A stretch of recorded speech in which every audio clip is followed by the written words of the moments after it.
नमस्कार। आज हम देखें पर्यावरण प्रदूषण पर नियंत्रण के उपाय।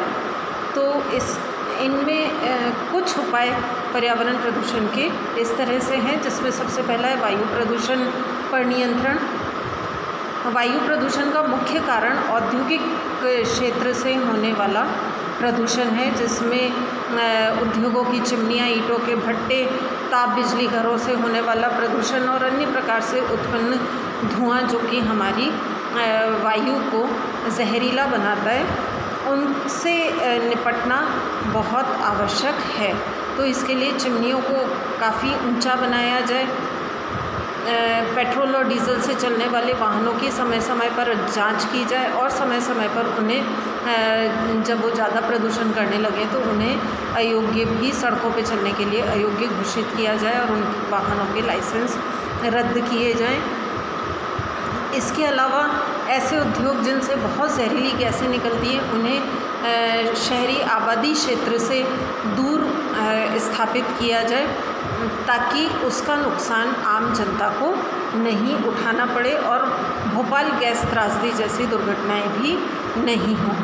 आजकल युद्ध में भी रासायनिक गैसों का प्रयोग काफ़ी मात्रा में होने लगा है और इसका उपयोग तो इसके लिए अंतर्राष्ट्रीय स्तर पर ऐसी संधियाँ की जाए कि चाहे कितनी भी विषम परिस्थिति क्यों ना हो, ऐसी जहरीली गैसों का प्रयोग नहीं किया जाए। गांव और शहरों का मलमूत्र, कूड़ा करकट, गंदगी, इन सब के ऊपर भी प्रभावी नियंत्रण लगाया जाए और जनमानस को इसके लिए जागरूक किया जाए। फिर जल प्रदूषण संबंधी नियंत्रण की बात हम करें तो सरकार को ऐसे रासायनिक उद्योग जिनके अपशिष्ट लवण, क्षार, तेल, अन्य विषैले रासायनिक तत्व हमारे नदी, तालाब या समुद्र में मिलते हैं या जल संग्रह स्थानों में बहकर जाते हैं, उन पर ये दायित्व डालें कि ऐसा नहीं हो और बार बार आदेशों की अवहेलना करने पर उन्हें दंडित भी किया जाए और आवश्यक हो तो ऐसे कारखानों को बंद भी किया जाए। इसके अलावा ऐसे उद्योग जिनके अपशिष्ट जहरीले पदार्थ पानी में जा मिलते हैं, उन पर उन्हें ऐसे संयंत्र लगाने के लिए बाध्य किया जाए जिनसे उनके अपशिष्ट पदार्थों को के जो हानिकारक रसायन है वो जल में न मिलें। शहरों और गाँवों में भी ऐसी गंदगी फैलाने वाले लोगों के ऊपर कड़ी कार्रवाई की जाए और जनमानस को इसके लिए सचेत भी किया जाए।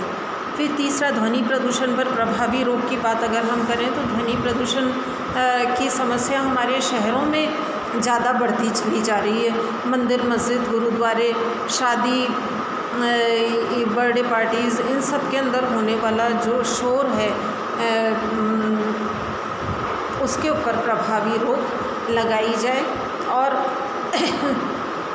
जुलूसों में, प्रदर्शनों पे इस पे लाउड स्पीकर के प्रयोग के ऊपर भी रोक लगाई जाए। ध्वनि विस्तारक यंत्रों की आवाज़, सड़कों पर चलने वाले वाहनों के हॉर्न, इनकी आवाज़ों को भी कर्णप्रिय रखने पर ही जोर दिया जाए। बिना साइलेंसर वाले वाहनों का चालान किया जाए। तो ये उपाय कुछ ध्वनि प्रदूषण को रोकने के लिए किए जा सकते हैं। इसके अतिरिक्त भूमि प्रदूषण और कीटनाशक दवाइयों के उपयोग पर भी वास्तविक नियंत्रण ज़रूरी है। किसानों को तकनीकी कृषि विशेषज्ञों के द्वारा उर्वरकों और कीटनाशक दवाइयों की मात्रा, उपयोग विधि आदि के बारे में पूरा प्रशिक्षण दिया जाए, ताकि भूमि की उपजाऊ शक्ति बनी रहे और उसके दुष्प्रभावों को भी दूर किया जा सके। दूसरी ओर जन जागरण के द्वारा लोगों को शिक्षित किया जाए कि फलों, शाक सब्जियों और कृषिजन्य पदार्थों का प्रयोग अच्छी तरह से धोकर ही किया जाए। सड़े गले फल और ख़राब हुई सब्जियों आदि की बिक्री पर प्रभावी रोक रहे। ऐसी चीज़ों को सड़कों पर फेंकने से पशु पक्षी भी खा करके बीमार पड़ सकते हैं या मर सकते हैं। तो इस तरह के जो खाद्य पदार्थ हैं जो किसी के लिए भी नुकसानदायक हो सकते हैं, उन्हें गड्ढा खोदकर ज़मीन में दबा दिया जाए। इसके अलावा फिर वानिकीकरण और वनों के विस्तार का प्रयास करके भी हम हर तरह के प्रदूषण को रोक सकते हैं। इससे वायु प्रदूषण, ध्वनि प्रदूषण, भूमि प्रदूषण, इन सब तरह के प्रदूषणों पर रोक लगाई जा सकती है। तो इसके लिए ये ज़रूरी है कि वनों के विनाश के ऊपर रोक लगाई जाए और अधिकाधिक वृक्ष लगा करके सामाजिक वानिकी का विस्तार किया जाए और सुंदर और प्राकृतिक स्थानों का निर्माण किया जाए। फिर जन जागरण और पर्यावरण प्रदूषण के खतरों की जानकारी से सतर्कता भी लोगों के अंदर लाई जा सकती है। जन जागरण प्रदूषण नियंत्रण के लिए बहुत ज़्यादा आवश्यक है, क्योंकि जब तक लोग इस प्रदूषण के खतरों से अवगत नहीं होंगे, वो व्यक्तिगत और सामूहिक जिम्मेदारी इस प्रदूषण पर नियंत्रण के लिए नहीं समझ पाएंगे। फिर सरकारी कानून और उनका प्रभावी क्रियान्वयन।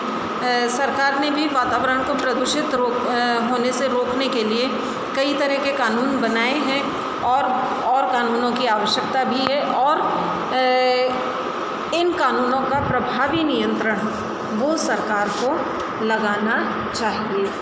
इसके अलावा पर्यावरणीय संरक्षण के सभी उपाय किए जाने चाहिए, जिसके लिए मानव कल्याण से प्रेरित समाजसेवी संस्थाएं भी आगे बढ़ के इनमें अपनी भूमिका अदा कर सकें।